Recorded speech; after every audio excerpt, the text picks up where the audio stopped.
Hey, good morning everyone. I'm absolutely fired up, and that is because we are currently in week 12, which means that next week we get to start a new training block. I'm going to take the opportunity this morning to explain to you what the next training block is going to look like. Now, between the 6th of July and the 3rd of August, we're going to be running a 4-week development block. One thing that I want you all to understand is that over the course of our training year, we had a certain rhythm. So we normally did 12-week training blocks. At the end of every 12-week training block, we test, yada, yada, yada. What's going to happen from here is that at the midpoint of every year, which is this period right now, we're going to run a 4-week block. Then we're going to run 2 10-week blocks and then another 4-week block at the end of the year. So a whole training year is going to look like 4 10-week training blocks and 3 4-week training blocks. The reason why we're doing these 4-week training blocks after all of these longer core training blocks is for a couple of reasons. And I've been training for a long time, and I'll tell you right now, when you do the same thing over and over again, it starts to feel like you're doing the same shit over and over again. As a result of that, we start to find ourselves a little bit bored.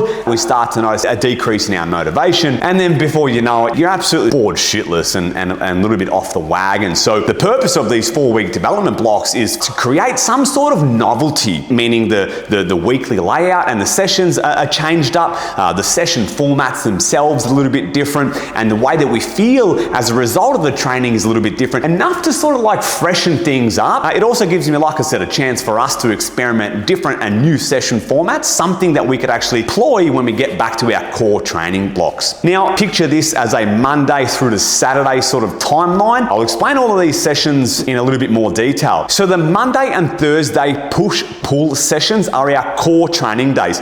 This is not a chest day and this is not a back day.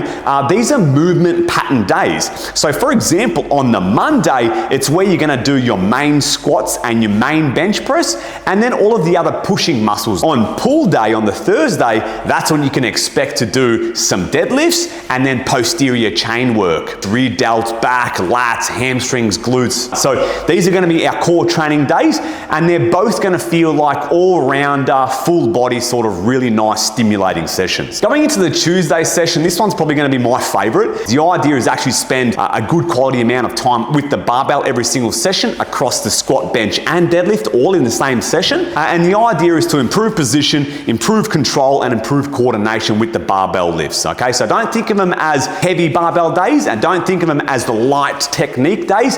Think of them as days where we're actually training them. There's going to be some technique involved, there's going to be some volume involved, and there's definitely going to be a heavy variation as well. And then we wrap up the session with a whole bunch of abs as well. I would consider the Tuesday session as a meat and potatoes session, where if you really love barbells and want to make sure that you're doing the squat, bench, and deadlift, make sure you come in those sessions. Don't forget that Monday and Thursday are also going to have the big barbell lifts too. Going to the Wednesday, now this session in particular is not a cardio session whatsoever. So the purpose of the strength endurance session, if you train it, is to develop your ability to do more quality reps over time. The way that I think about this session is coming in, doing the session allows your body, and it teaches your body and brain in particular how to recruit more muscle fibers, so that when you get back to your normal training, your body has developed a better ability to recruit more muscle fibers in your body, and as a result of that, you can do more quality repetitions over time and handle more volume. So you can expect some longer working periods and longer sets, and then really short rest periods. Coming to the Friday session, it's called Build.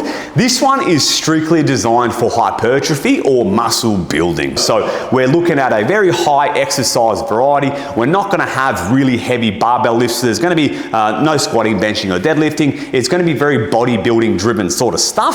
You can expect a lot of unilateral training, so one arm or one leg at a time, and a lot of time under tension as well. This session I've got it here, like, you know, it should feel very pumpy and very enjoyable as well. Really nice way to finish off the week. And then going into the Saturday sessions, the stretch club and lift club. If you feel like you're someone who's really sluggish, tired, stiff, etc., stretch club is something that I absolutely recommend for you. Moving into the lift club doesn't actually change. The lift club is always and will forever be our playground session. The idea is to, you know, make it sometimes where we can more competitive, make it really challenging, fun, and just sort of just enjoying the culture and the community throughout those sessions. And as a final recap, on the 3rd of August, we will then start our next 10-week training block. That is it from me. If you have any questions, please drop them below and I'll get back to you as soon as I can. Otherwise, enjoy testing week, and I look forward to seeing you all on the gym floor as of Monday coming for our 4-week development block.